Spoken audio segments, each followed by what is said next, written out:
But now we are good to go. Okay, so good morning, everybody. So as mentioned, my name is Ari Almqvist. I'm located normally in New York, near Niagara Falls. So it's our East Aurora campus near Buffalo, where my normal working location is. So today I'm talking about a little bit about automation outside factory. I think we heard before how you make a factory perfectly running with the different systems. We are kind of working on the things and working more on the construction machines too. And the discussion here is how these are kind of enabling the construction to be much more productive and probably also more automated. And in the end, we discuss probably that it's also to be a little bit more like a factory outside of the factory. So I'm going to talk a little bit about what we talk about the next when we talk about this equipment. We a little bit about discussion about the vision, what we see for the construction. Of course, when you have a vision, you need to have a journey to make the vision happen, and sometimes that takes multiple years to come through.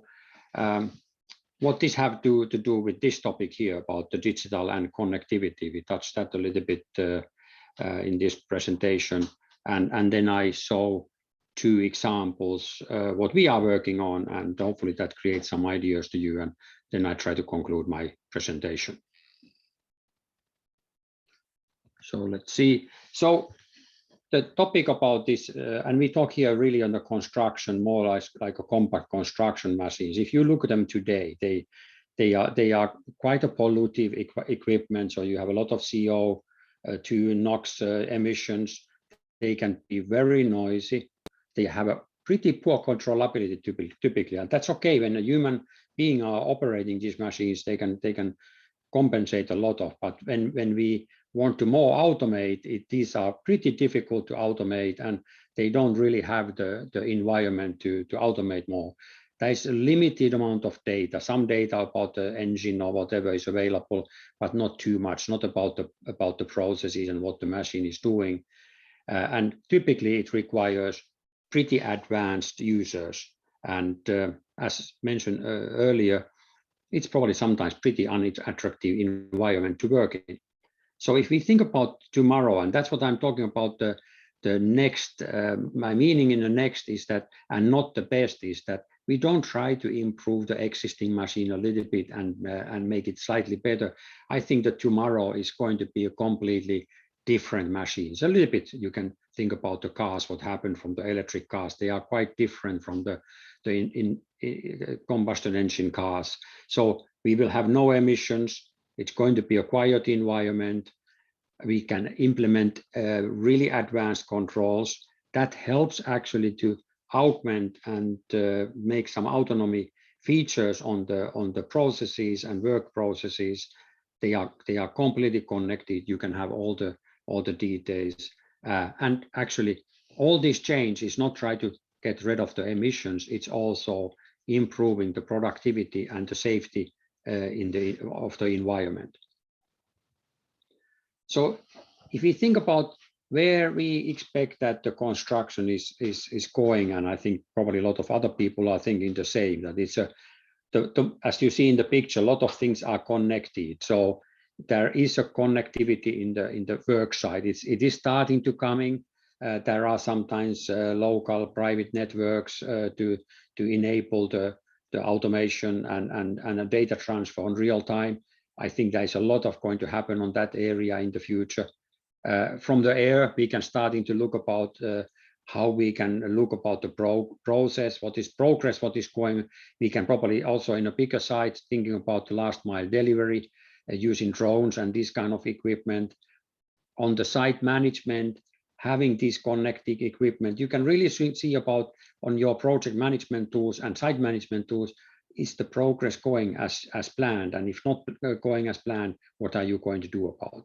And if you look about equipment, it's going to be kind of the mixture of human being working with either remote controlled or sometimes autonomous machines. Of course, probably some machines stay still human controlled, but less and less in the future. And also people and material. So everything is connected.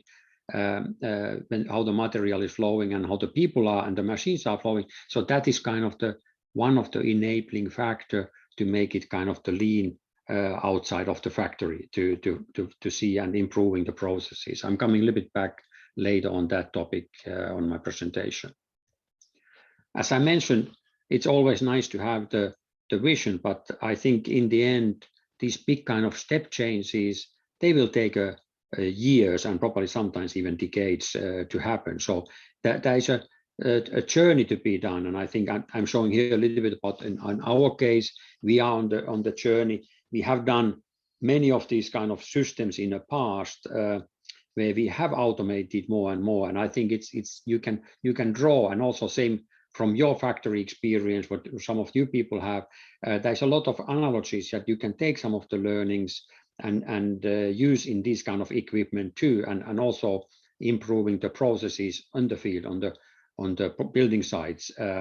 So it's a little bit like what we're talking here about. That was probably about 30, 40 years ago. A lot of people talk about fly-by-wire when the first of the aircraft were digitally controlled, and there was no connection between flight controls and the mechanical parts. It was all electronic, digitally controlled. The same kind of thing is happening, and I think a lot of these things are something you can draw the experiences of these different examples. So I think if you look about some of our cases, automation and autonomy, having this kind of the we had a few years ago a 1,000-mile autonomy challenge. Electrification, this more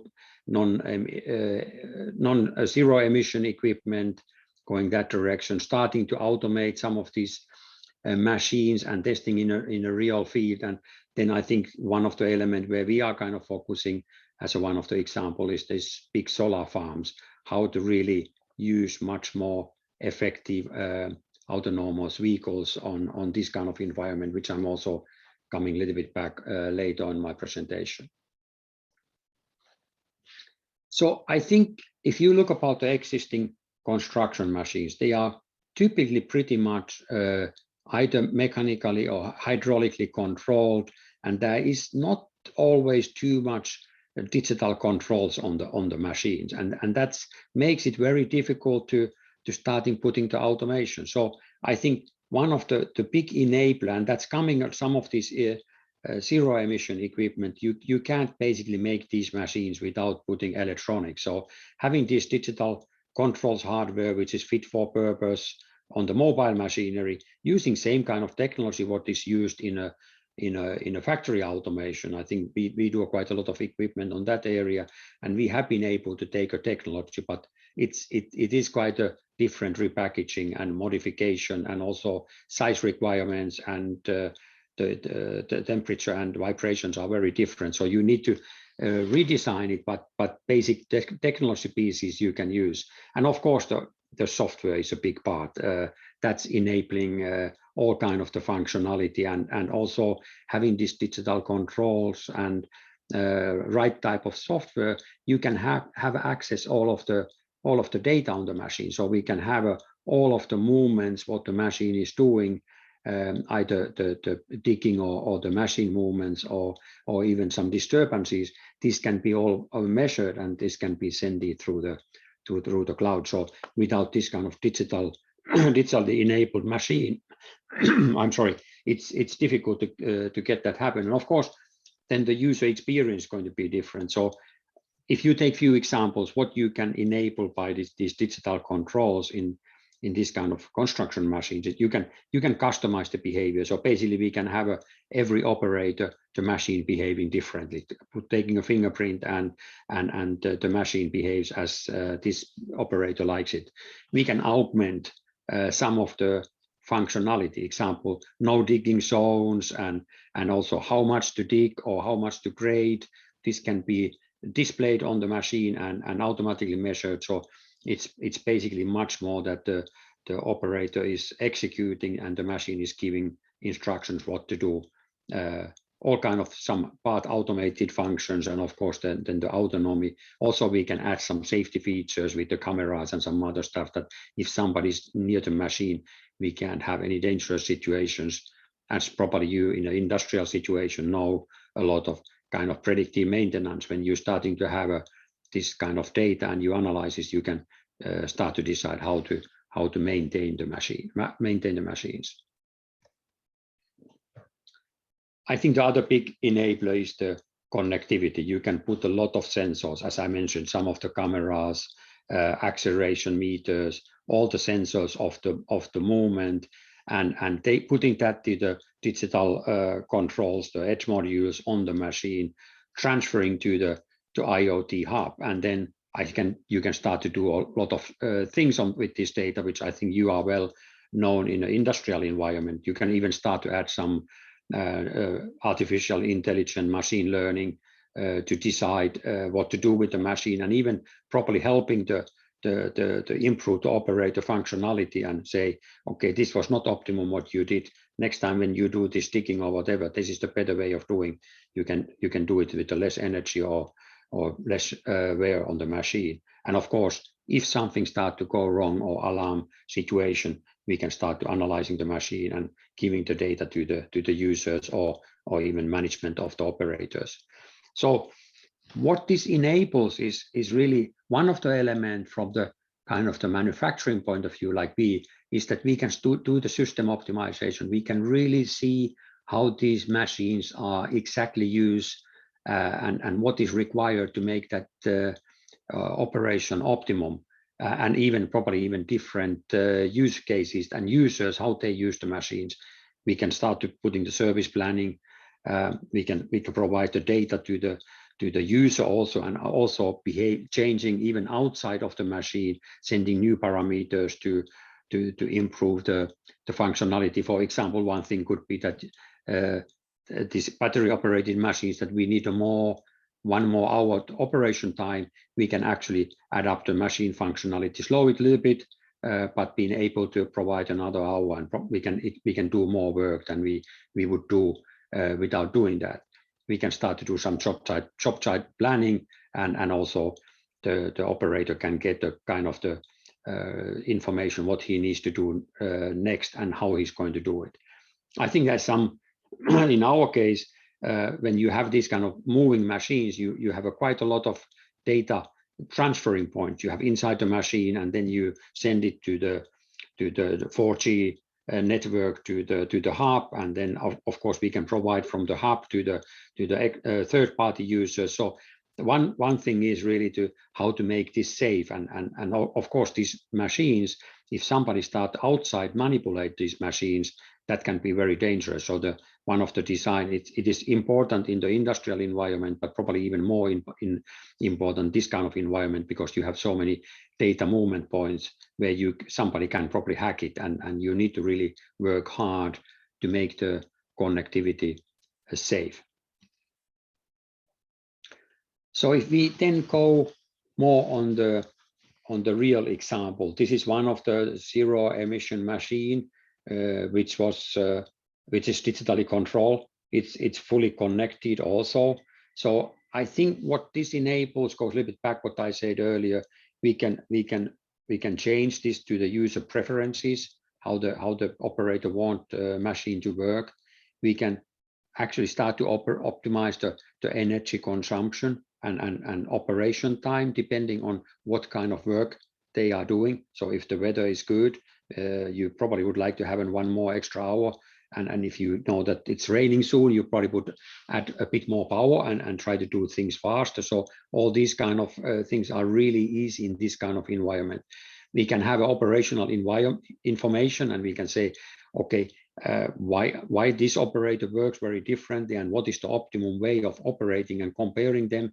If we like to use that kind of data for the training of the operators, of course the usage data of the machine is available. Service we mentioned about. We can also change the noise level. Actually, when we are working in the late in the evening, and we want to machine to have even less noise than it typically has. These are pretty quiet machines anyway, but you can even improve it and changing some parameters to reduce noise even further down, probably compromising a little bit of the performance of the machine.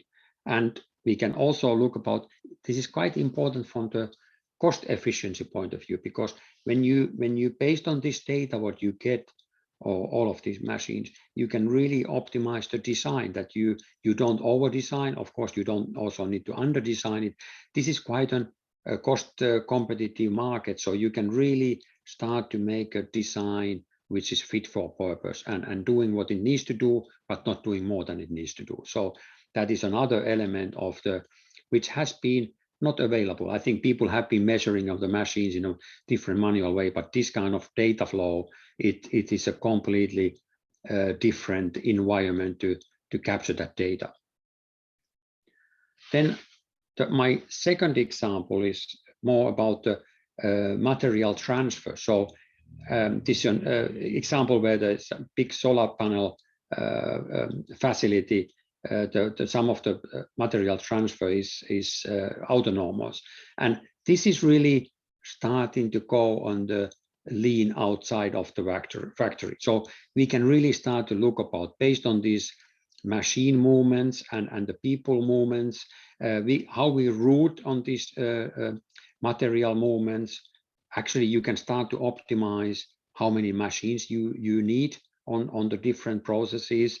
You can look about, as you always do in the lean, where you waste time. You can have a much more rich data, what is happening. You can optimize the energy consumption, what is required for this installation. And of course, when you have less people, when things are getting more autonomous, there is less danger, and it's more improved safety. And of course, these machines have a lot of sensors, and you can do a lot of on the safety features, and basically you also remove the human errors of this environment.